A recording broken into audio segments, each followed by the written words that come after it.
Blog Talk Radio. Hello, I'm Dan McDermott. This is the McDermott Report. Welcome. We're live every night at 8 o'clock p.m. Eastern Time at McDermottReport.com. With me is Emily Williams, senior political writer for the Lynchburg Times. Welcome, Emily. Hi, Dan. Thanks for having me. Tonight, we'll be debating California's new internet sales tax. Amazon and Overstock say they're leaving the state, but is the tax simply about fairness? President Obama has announced a town hall on Twitter. What do you think? Please tell us in 140 characters or less. And tonight, America's most famous crime fighter is celebrating his birthday. Our special guest is McGruff the Crime Dog. We'll talk to McGruff live and meet the voice behind McGruff, an Iowa sheriff sergeant whose furry character has for 31 years helped take a bite out of crime. Before we begin, a quick programming note. On tomorrow night's show, we'll have the creator of a new website that lets you comment and vent about bad drivers. Also, next week, we'll talk to an expert for tips on how to turn your backyard into a tropical paradise. That should be good for Emily, who is currently literally looking to rent a backyard. She'll be explaining that next week. Okay, first up, a new law goes into force tomorrow that will make large out-of-state retailers charge sales tax to California customers if the company has a physical presence in California. It is estimated the tax will raise over $300 million a year. Amazon.com and Overstock.com have told their affiliates in California that they will have to move to another state if they want to keep doing business with the sites. Affiliates are people or businesses who link to retail sites and make commissions when someone buys something. Rebecca Madigan, executive director of Trade Group Performance Marketing Association, told the Los Angeles Times that many of about 25,000 affiliates in California, especially larger ones with dozens of employees, are likely to leave the state. She said the affiliates combined paid $152 million in state income taxes last year. And Rebecca joins us now. Welcome, Rebecca. Thanks for coming on the show tonight. Thank you for having me. All right. Well, first off, tell me why is this tax a bad idea? Well, it's a bad idea because it doesn't get the state any new revenue, any new sales tax. It doesn't compel out-of-state retailers to collect sales tax or internet retailers to collect sales tax. It actually just shuts off a small business segment. These are website owners that make money from advertising on their websites. It forces these online retailers or these out-of-state retailers to stop advertising on California-based websites. Okay. All right. Let me bring Becky Warren, who's with the Alliance for Main Street Fairness, in there. Becky, thank you for joining us at the last minute on the program. We appreciate you calling in tonight. Oh, great. Thanks for having me. Okay, Becky, why is this tax a good idea? Well, first, it's not a new tax. It's in California. It's actually already required. But right now, certain online companies such as Amazon and Overstock require the customer to just remember to get their receipt, to try to remember to turn it in and report it on their tax returns, which many of them do not do. This new law actually has nothing to do with what Rebecca was suggesting. This simply just says that at the point of sale, they have to comply with the law like every other retailer that even has an e-commerce site. Many retailers also have e-commerce. They still collect because they're here in California. So we're just updating our laws basically to define nexus. And that is not just through affiliates, but it's also through the fact that Amazon has facilities in California. And also there's provisions that will update our laws so the Board of Equalization could also make sure that all companies are playing on the level playing field.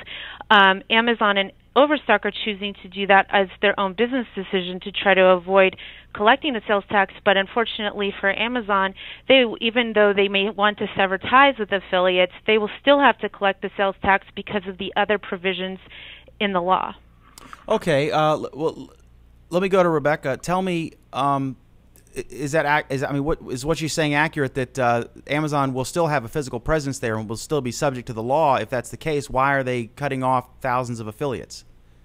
Well, I keep hearing that this is about Amazon, and that's frustrating to us because this is really about, there are hundreds of online retailers that only sell online, that don't have a physical presence in California, and that advertise on websites in California. And There's a little thing called the U.S. Constitution that says if you don't have a substantial physical presence in the state, you don't have to collect sales tax because you don't use services provided by that sales tax.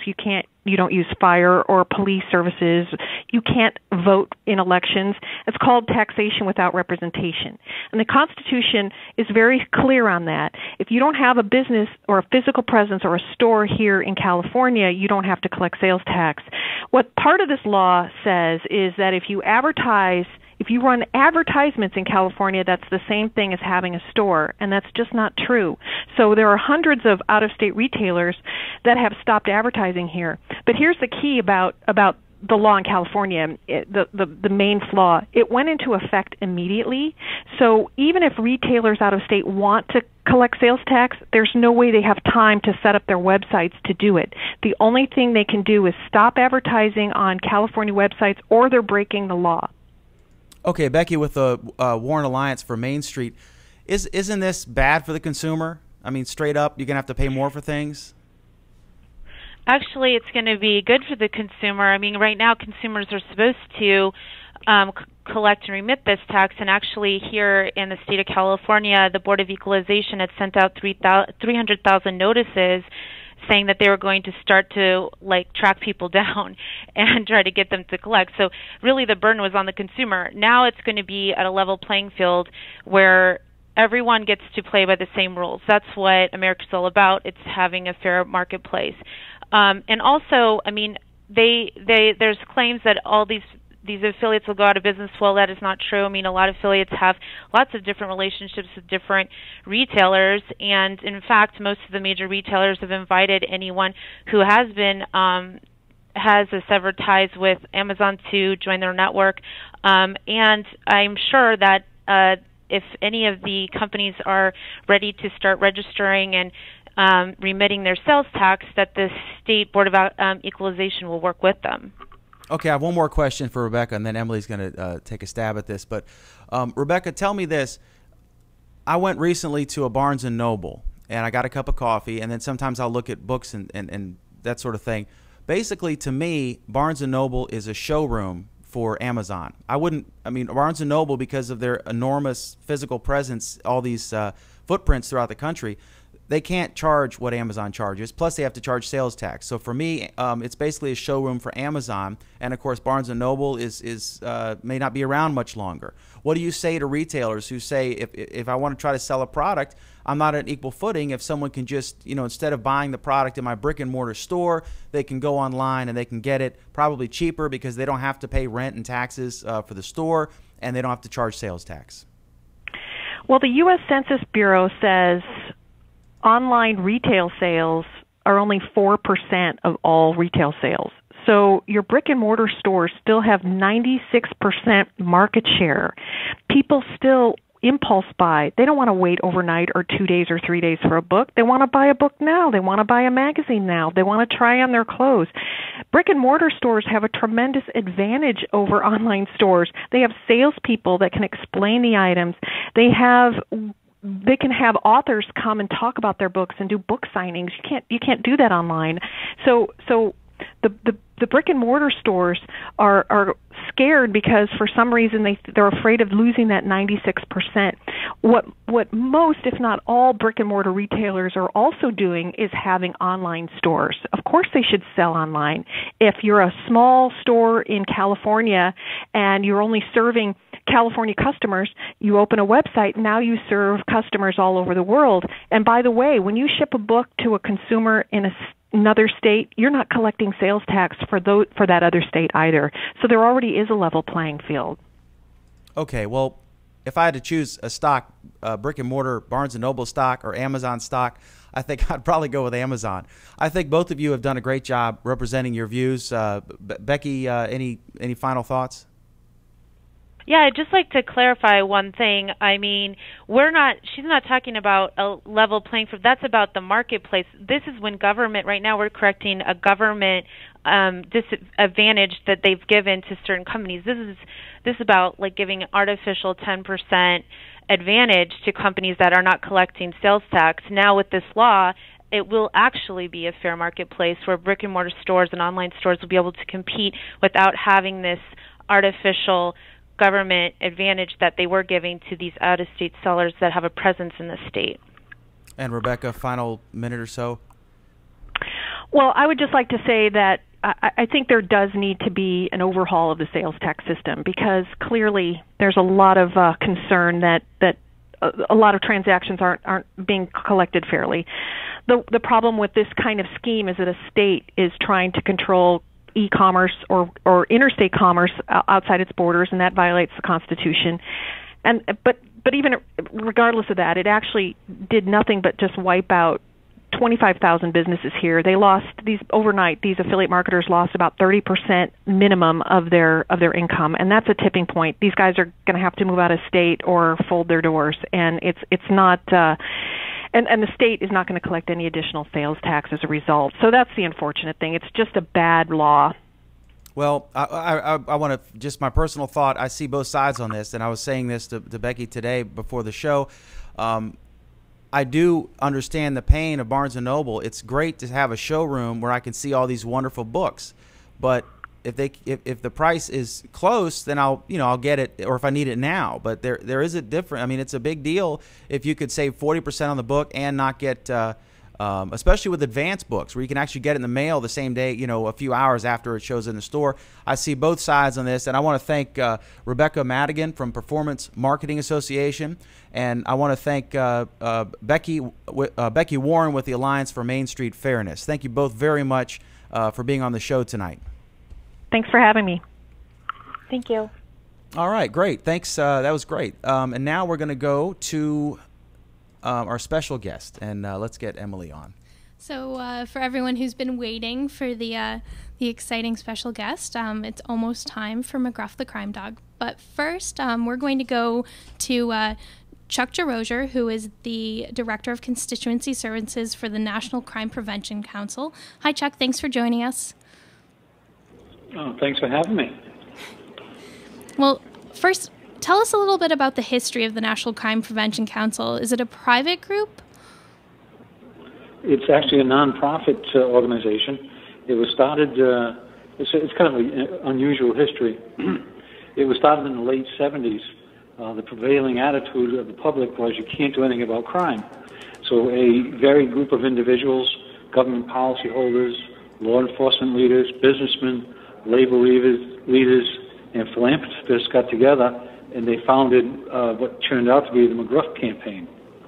So this campaign started, and the concept was brought to fruition by actually then the director of the FBI in 1977, and him and another group of individuals, along with the National Sheriff's Association and the International Association of Chiefs of Police, subsequently started the program, and it was started as the Crime Prevention Coalition, which started with maybe 19 members, and currently we're up to 400 members, which they encompass the whole United States, and they deal with crime prevention issues throughout the country. And the NCPC was developed, National Crime Prevention Council was developed as part of that program. McGruff himself started actually back in 1979. He was introduced first time to the public, and he was actually his first campaign was that you don't know who I am now, but you will, and that was his "Take a Bite Out of Crime" slogan was born. He was an animated cartoon at that point. From there, the Crime Dog escalated. His first public appearance was in 1980, but he didn't have a name. At this point, he was just a dog. And ultimately, an individual from New Orleans won the contest and named him as far as being McGruff, the Crime Dog. So that's where McGruff started. And currently, there are actually two individuals that were allowed to speak on McGruff's behalf. Sergeant Parker, who will be speaking a little bit later, and another individual that was originally started, Klein was his name, from Saatchi and Saatchi, and Jack Klein, actually, or Kyle, I'm sorry, was the original voice, and now we have also Sergeant Parker. There's 1,500 costumes throughout the country, like I said, and we still have people calling and requesting costumes, and they continue going out in the public. And McGruff has, at this time, an 83% market share as far as people knowing who he is. So 83% of the adults and children in the United States know who McGruff is and what he stands for. Well, Chuck, it sounds like the scope of the program is quite impressive. I'm really curious to see how McGruff and the NCPC has changed over the years, especially the influence of newer technologies such as the internet and social media. Has that affected you guys at all? Oh, yes. Obviously back in the beginning, a lot of our information was tailored to TV and the newspapers and radio, and actually now it's we have tweets, we have Facebook, we have the internet, we have our own website, which is ncpc.org. It's a wealth of knowledge on all those sites, and we've changed from not changed completely. We still do our basic take a bite out of crime, lock your doors, prevent burglaries, be safe, have a safe surrounding, take care of children. That's still our philosophy. But we've gone now to technology. We've changed with technology, and now we have IP, programs that deal with intellectual property. We have identity theft. We have texting. We have bullying. So we've changed through the years. Obviously, with McGruff's 31st birthday, we've changed through the years dramatically.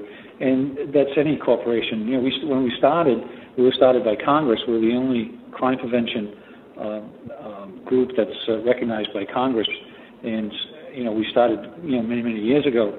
So we've been in business for a long time. And like I said, we're a nonprofit, private company. Now, if you had to name a target age group for McGruff, where would you place it? I'd have to place it everywhere. I don't have a particular age group because we deal with the kids.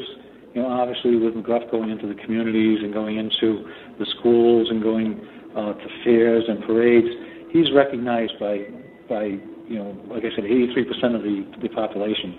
And but our demographics, we have demographics for the 18 to 24-year-olds. We have demographics for seniors, who's a very vulnerable group, in our society. We have from young kids to older kids. It's the full gamut. We tailor to the kids, but we also, we cover everybody. Well, it's quite impressive what you guys have done. I understand that you have a new certification program. Can you tell us a little bit about that? Yes. As far as being excited about being McGruff's birthday, this is also another program that we're very excited about. The NCPC, which I said is the National Crime Prevention Council, also has the membership division, which is the National Crime Prevention Association, and that's what basically I handle along with the Crime Prevention Coalition of America. And the NCPA is made up of law enforcement officers and crime prevention practitioners throughout the country, and roughly over 1,600 strong.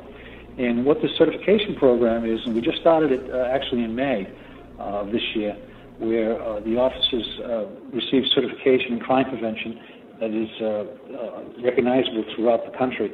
There's a few states now that have individual certification when you meet your qualifications on teaching and courses that you've taken, but this is the national program, and like I said, we're very excited about it. And we've already had some great interest in the regular crime prevention person within the community that works in the law enforcement. It gives them the recognition and the professionalism that they deserve. This is Dan. I'm curious. Tell me, how do you get your funding? And are you guys healthy? I mean, if folks want to contribute to the program, what's the best way to do that, money and otherwise? Well, we always take donations. If they go to our website, Dan, you'll see ncpc.org. We have a donation section. We work very closely with the Department of Justice, also the Bureau of Justice Assistance, BJA, and COPS, which is the cops office. And we receive grants. We write grants for particular projects and stuff or programs that we want to do. And if the funding goes through, and that's how we rely on a lot of our funding. Some of it we have that are donated from corporations and partnerships with corporations. I hope you appreciate how much McGruff has done for your group, because we all know about the National Crime Prevention Council. I guess the best thing is a lot of your stuff is aired for free as a public service announcement.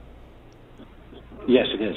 Yes, it is. And all of our information, actually, it's on our website, which is very helpful for people that are starting neighborhood watches, people that just want information on telemarketing for elderly. Everything is on the website. You just go to it. You can download it for free. Everything is there, and it's a wonderful tool for the practitioner or for the average citizen. All right, that's terrific. And yes, All right. Go ahead. We do take donations. Okay. And we do take donations. All right, I figured you would you'd begrudgingly take a donation. All right, let me put Chuck. Thanks. Hang on, and let me put you on hold for a minute. And Emily, why don't you introduce our special guest? Well, it's the moment that everyone's been waiting for. We've got McGruff on the line. McGruff, are you there? Yes. Good evening, and it's great to be visiting with you tonight. Excellent. Now, you're 31. That's pretty old for a dog. 31 years tomorrow, right. Goodness. But Get to be an old dog, but we have a lot of great things to do. That's great. Yeah, it sounds like your crime fighting hasn't slowed down. How do you keep up at such an old age with all the young folks these days? Working with the community and the public over the years has just been a great partnership. And my friends at the Advertising Council, the National Crime Prevention Council, local law enforcement agencies, state and local governments, the national government, we all partnership to work together to make our communities a safer place to live. Crime is not just a law enforcement problem, it's a community problem. And when we all work together, trying to make our communities safer, we can do it. Crime prevention is cost effective. And crime prevention is everyone's business. Everywhere from the young child to the teenager to the adult to the senior citizen. We all have a stake in making our communities a safer place to live. Such things as simple things like locking your doors, turning on your lights, having your houses appear lived in, things getting involved in your community. Instead of people complaining about crime, if they take an active part. Neighborhood Watch is a great organization. Neighbors watching neighbors, neighbors helping neighbors. And when we all work together like this, we can bring back our safer neighborhoods and communities. We don't have to be scared of crime because there's things we can do. And working together, as I've said for 31 years, effective tomorrow is my 31st, but we all work together, we can take a bite out of crime. Excellent. Well, now is the time, parents, if you have young kids in the room that you don't want to disillusion, to have them walk away. We're now going to talk with Stephen Parker, who is the voice behind McGruff. Hi, Stephen. We just have a few quick questions for you, mostly about the voice. How did you develop I know that you weren't the first, but did you develop your own voice for McGruff, and has it changed at all over the years? Well, actually, in 1980, in July 1st, of course, McGruff received his very first name. He was known as the Crime Dog, but as Chuck told you, there was a national contest, and John Isabel, he was a crime prevention officer from New Orleans Police Department, came up with, I believe there's 3,000 entries or so, and McGruff was chosen. And I saw a PSA on television, one of the initial ones, and this was before the name McGruff became available. And I thought, wow, if we could take this animated dog and put him into real life, and we could visit schools and participate in parades and community activities, I just thought it would be a fantastic avenue to use. And so at that time, I approached the sheriff, and I sent away for the booklet that was given out at that time, You Got a Minute. And so I had a picture of the Crime Dog. And I'm a professional ventriloquist, among other things, and I love to imitate voices. And so I approached our sheriff, Russ Krieger at the time, and I asked him, if I could take this idea and just run with it. At that time, the National Crime Prevention Council hadn't even been organized or began yet. They had the Citizens Crime Prevention Advisory Committee, as Chuck mentioned earlier. And so I went to a department store, bought a trench coat, had some gum-soled shoes. I went to a local merchant of a shoe store and bought those, and had some checkered pants from my college days. And there was a wonderful lady, and she's passed away here a couple of years ago. She was a police matron of the Burlington Police Department, and they had a very active crime prevention unit at that time. And so I went over there at the Burlington Police Department, and I was visiting with their crime prevention officer, and was discussing, showed them the booklet after it was sent to me. And little by little, she goes, I think I can make a head. I've got a pattern that I can make a dog head out of, and she covered it with brown terry cloth. We got ready, and we initially started McGruff for the first time in November of 1980 during a neighborhood watch presentation, an organizational meeting, and the rest is history. And I had the honor of meeting, for the first time in 1984, Becky Warren from the National Crime Prevention Council, and over the years, I've just had, was at the Iowa Crime Prevention Association, where we portrayed the National Crime Dog, and she goes, "Who is that?" And she said it's very similar to Jack Kyle, the original voice, and still active, by the way. And so I got to meet Jack Kyle over the years a couple times, and then in 2005 they had a Jack. Felt that maybe somebody needs to get ready to take over in the event, something would happen to him. So they had to name the dog contest in Washington, D.C., and it was at one of our national crime prevention meetings and national conferences, actually. And so we had a McGruff convention also, so we had McGruffs from all over the United States, and several participated, and they had four judges, which Jack Kyle was one of them, and after we did 2 segments. We had a studio audience, and we did the original 30-second PSA. Then we also did a 60-second PSA that was just released in 2005 on identity theft. And the object was get close as you could to the personification of the voice, and the sound, the original sound, as good as possible, your clarity, and not making too many mistakes. And they had 2 rounds. They picked 3 of us after the first round, and then the second round, I was awarded the successor as the new national voice. And like I say, Jack Kyle's still active, and he's just a great person. And it's the concepts and that went from the very beginning to the present has made it all possible. And it's the people has made it work. And I've just completed just recently, just a few days ago, my 6,013th appearance in 31 years. Well, actually, today I'm officially retired from the Des Moines County Sheriff's Office in Burlington, Iowa. However, I am, Lord willing, going to be continuing with McGruff until I'm no longer able to do so. But I'm looking just forward now to spending more time as ever before with McGruff. And it's of my law enforcement career of 36 years, McGruff has been one of the greatest parts of it. And I just am truly blessed each day to be able to, if you could just see, and there are like over 2,000 costumes, as Chuck mentioned earlier, across the country, and officers and with local law enforcement agencies. McGruff is alive and well, and we're going to continue doing so. But it was just basically voice, listening to the voice, and getting it as close as the original as possible. And it's just been an honor, a deep honor, to be able to do McGruff for 31 years. I know back in 1986, normally they didn't really want McGruffs to talk, but after I was heard doing it, and I was invited to every national conference they've ever had there, been over the years, I was kind of grandfathered, and they allowed me to continue to do the voice as one of the people who could.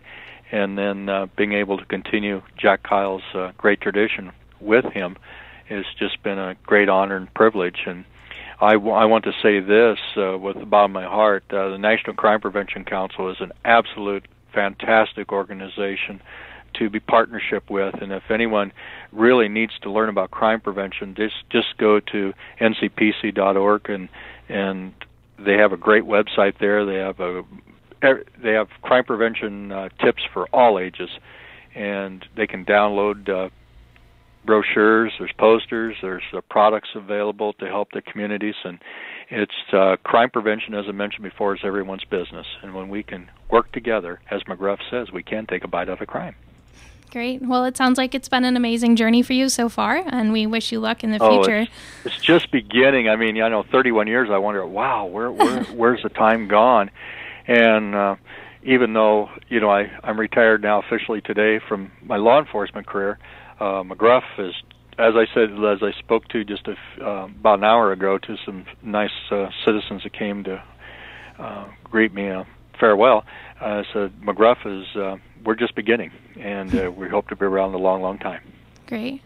Now, I know when I was little, I was terrified of, people in large character costumes. Do you have any tricks for making McGruff? Well, yes. What I've done over the years is that if a child looks scared, well, obviously I don't go right up to them, back off, but just sometimes waving at them, and they kind of get. Sometimes I outstretch a paw and try not to act like we're going to hurt them or anything, and then eventually they will come to McGruff, and especially when other little children see, and it's kind of funny because there's small children, they'll go up and hug him to pieces, and there's others, they'll start crying because it is a big character, to them. However, you work with them and just wave, and just talk to them in a very, very good way. They generally win them to the side. Now, once in a while, of course, they start crying. We just back off, and I said, "We'll give them a couple years. We'll shake paws or whatever." But when kids see other kids come up and hug, and they know that the McGruff is not going to hurt them or anything like that, then they generally come around. Steve, this is Dan. I got to tell you, in your defense, I was scared of Goofy at Disneyland when I was a little kid in a high chair. So don't feel bad. It's nothing personal. We have one of our secretaries, and her daughter was just petrified of McGruff or anything in costume, and she's now in junior high and still is scared of the dogs and things like that. But kind of have to laugh at it. But but yet we know how to stay our distance. But just to let him know that McGruff is a friend, and we never want to hurt the image of McGruff in any way, shape, or form. Matter of fact, there's guidelines in using McGruff, and they have to be used properly. And because McGruff isn't, he's more than a crime dog in a raincoat. He's a friend, and he's a spokes dog for crime prevention. And it's just a great avenue to get the message out and let people know, yes, we can do something about it. We don't have to live in fear. We don't have to make our homes like prisons or anything like that. We can go out in our yards. We can feel confidently we can walk down the street, and it's just making our community safer again. One of the advantages you have, I interviewed the Blue Angels, and I talked to a couple of those guys, and one of the neat things about that job is when they're suited up, there could be 150,000 people or more at every appearance that they do, watching them, and they're superheroes to those little kids. But they can still wear jeans and a T-shirt and go in a mall, and the kids don't recognize them, so they get the best of both worlds. Still, you're in the similar situation because it's a complete costume. It must be neat to be in a parade or something and basically be a superhero to these kids that they see on Saturday morning.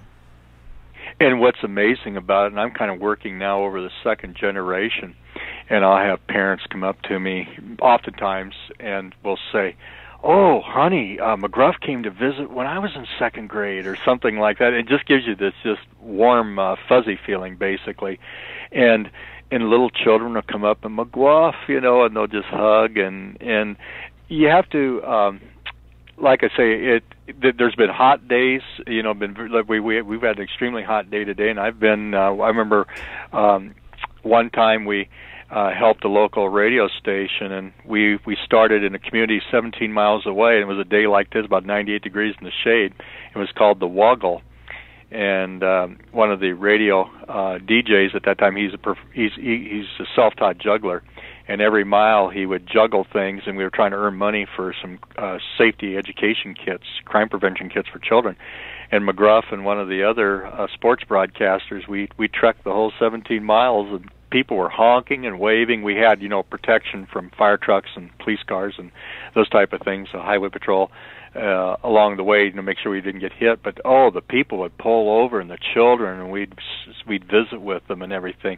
We really didn't think about the heat because it was just the mission of going out and knowing that we can make a difference. And like I say, McGruff is working with him and working with my friends at National Crime Prevention Council. It's just been one of the greatest experiences that I've ever had in my life. And it's funny now that I've portrayed McGruff over half my life, and it's just I tell you, I got just an honor.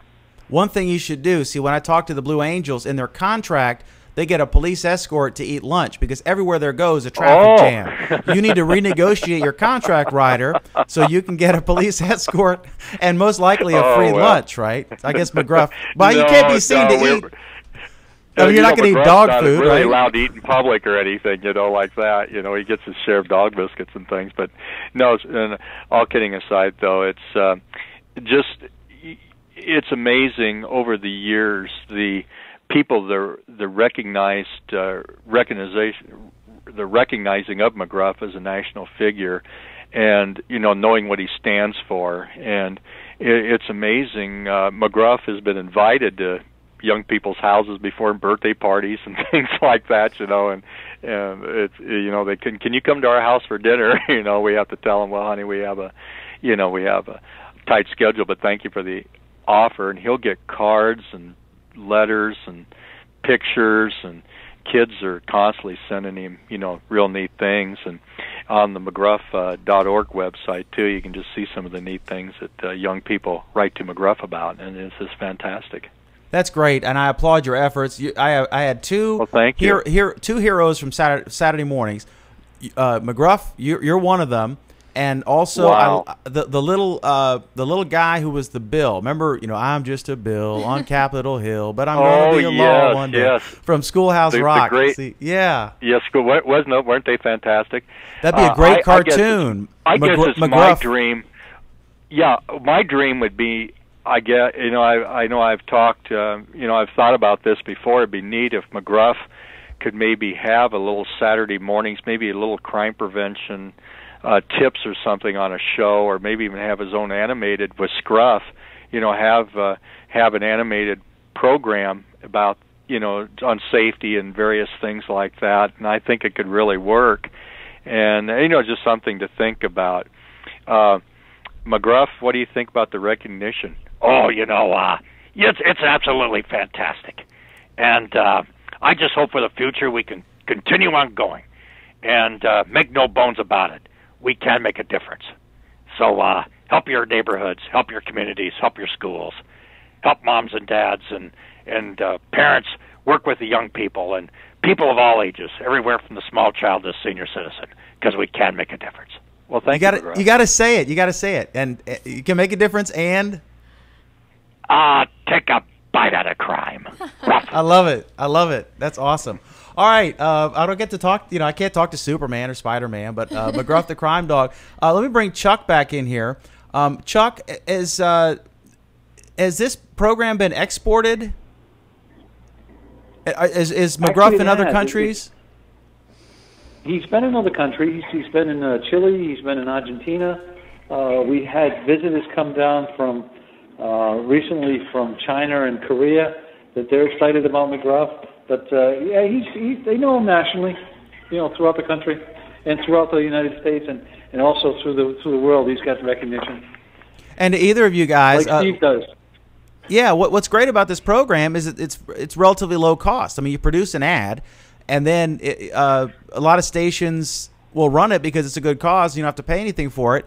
The outfit doesn't cost. It's so much impact at such a low cost. It's a terrific program. It really is. It is.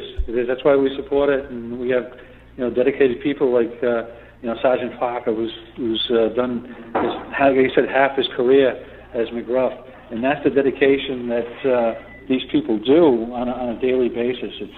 it's it's remarkable. I myself have worn the costume during my career, and I'll vouch for what Steve says. It gets hot in there, and I want to tell you there's a little bit of a little story about back in 1990. They did a article for his 10th year anniversary, or his 10th birthday, and there was a clip on being McGruff.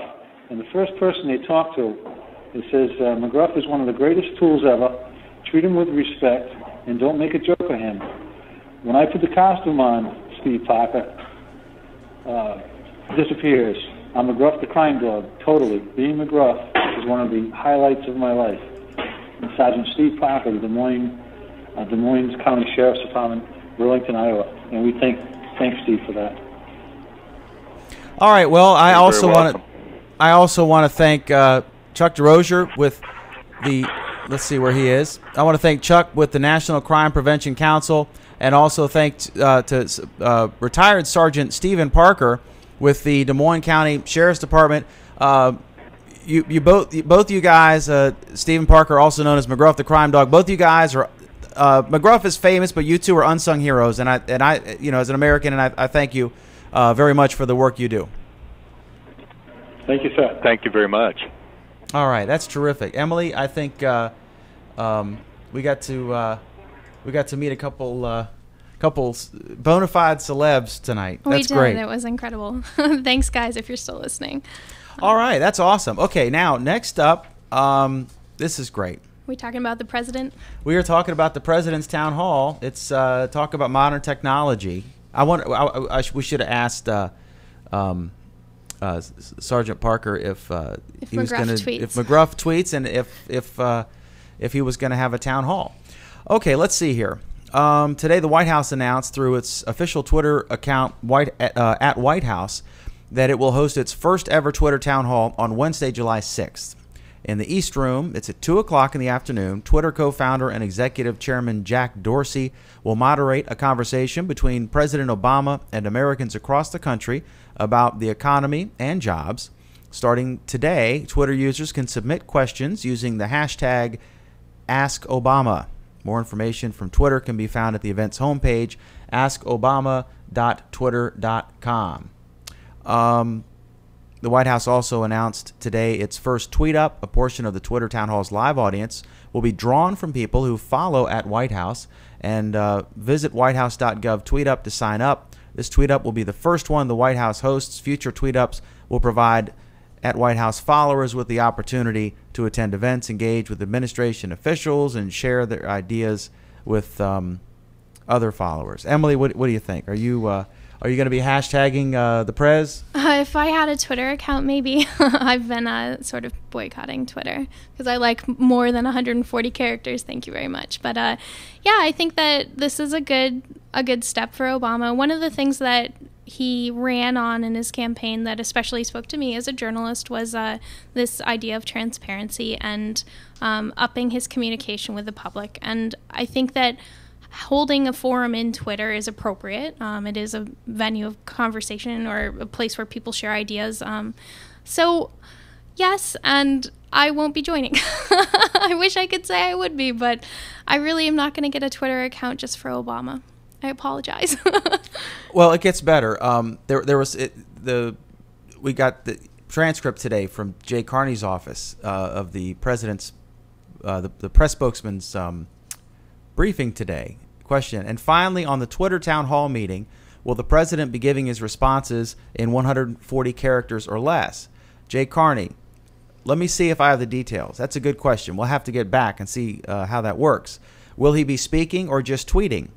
Do we know the answer to this? We'll have to find out how this will work.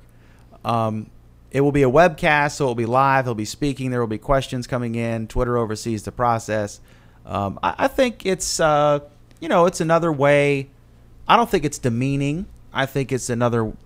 Didn't the candidates? There was a presidential YouTube debate where anyone could ask a question. There was some pretty interesting. Wasn't there like a sock puppet or something crazy? One of the questions. I don't remember. But I don't know. I think it's modern.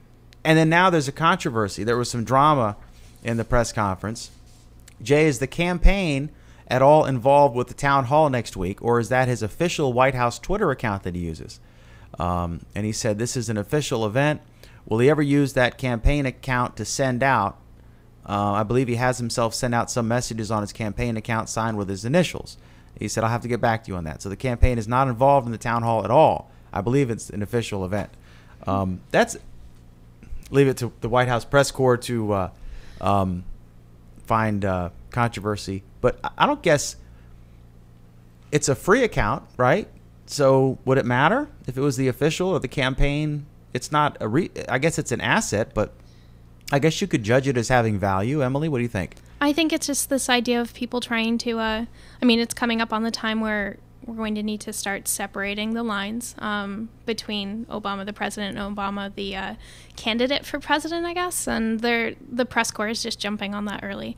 I wouldn't be too worried about that being a controversy that gets blown out of proportion. This could be the next Watergate. All right. Twittergate. I'm going to coin that right now. If anyone uses it, it's mine, and you owe me royalties. Great show.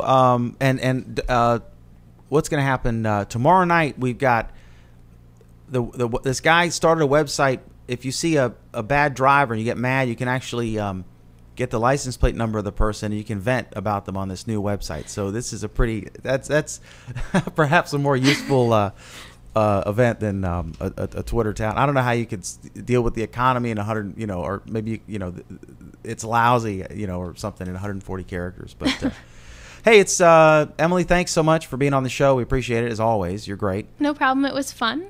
Good night tonight. And thanks to our first two guests on the California issue, and thanks to the folks from the National Crime Prevention Council. The show airs every night, 8 o'clock Eastern, 5 Pacific, on McDermottReport.com. Thank you so much. We appreciate it.